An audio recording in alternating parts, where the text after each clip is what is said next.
ભુજ ખાતે કચ્છ જિલ્લા પંચાયતમાં સામાન્ય સભા યોજાઈ હતી, જેમાં કચ્છમાં દરેક તાલુકા વિસ્તારોમાં જરૂરી આયોજનોના કામો અંગે ચર્ચા વિચારણા થઈ હતી। ઉપરાંત જિલ્લામાં શિક્ષણનો વ્યાપ વધે તે અંગે ચર્ચા સાથે શિક્ષકોની ઘટ પૂરવા માટે તાત્કાલિક શિક્ષકોની ભરતી અંગે પણ ચર્ચા વિચારણા થઈ હતી।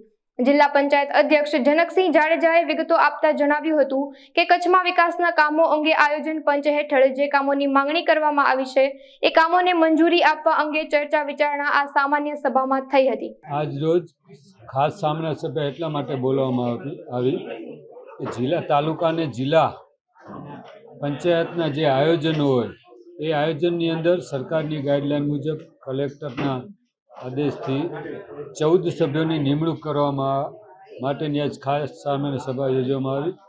ખાસ સામાન્ય સભામાં 13 સદસ્યોની નિમણૂક સર્વાનુમતે કરવામાં આવી છે। એના ઉપરાંત પણ સામાન્ય સભાની અંદર ગત જિલ્લા પંચાયતના પ્રમુખની જે ગાડીની જોગવાઈ હતી 20 લાખની, પણ અત્યારે તેના ભાવ વધી જવાના કારણે અત્યારે એમાં 25,000ની જોગવાઈ એટલે પ્રમુખ સ્થાનેથી લેવામાં એ પણ મુદ્દો આવે છે। શિક્ષણના અમારા ચેરમેનશ્રી અને શિક્ષણના અધિકારી દ્વારા નમો એક શિક્ષણની કચ્છની અંદર શિક્ષણનો વ્યાપ વધે, શિક્ષણમાં નવા કંઈ પણ જોગવાઈ મુજબ વિદ્યાર્થીઓને કેવી રીતે આપણે અભ્યાસ કરીએ, નવી યોજના થકી કચ્છને કેમ શિક્ષણ વધુ બાળકો સુધી અભ્યાસ કરી શકે એની નવી જોગવાઈ શિક્ષણના અધિકારી દ્વારા કરવામાં આવી છે।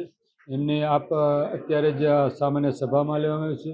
અને જે ઘટની વાત છે તો આપ સૌ જાણો છો એમ ગુજરાત સરકારે હમણાં જ જાહેરાત કરી છે કે ટૂંક જ સમયની અંદર શિક્ષણની ભરતી કરવામાં છે। એમાં જે પણ કચ્છની ઘટ છે એને પૂર્ણ કરવા માટે ખાતરી પણ રાજ્ય સરકાર દ્વારા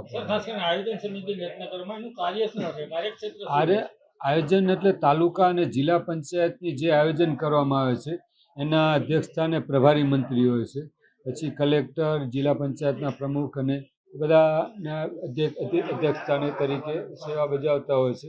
એમની 13 જણાની જે નિમણૂક કરવામાં આવી છે એ 13 સભ્યો એના અત્યારે એ મિટિંગની અંદર હાજર રહી અને પોતાની કાંઈ પણ જે પોતાના વિસ્તારની અથવા કચ્છની અંદર જે આયોજન થયેલા છે તાલુકા અને જિલ્લાના એનો સમાવેશ કરવામાં આવે છે। આમાં કોંગ્રેસ કે ભાજપ કે એવું કંઈ હોતું નથી। જિલ્લા પંચાયતમાં સર્વસંમતિથી જે 13 નામ સૂચવવામાં આવે છે એને માન્ય રાખવામાં આવે છે।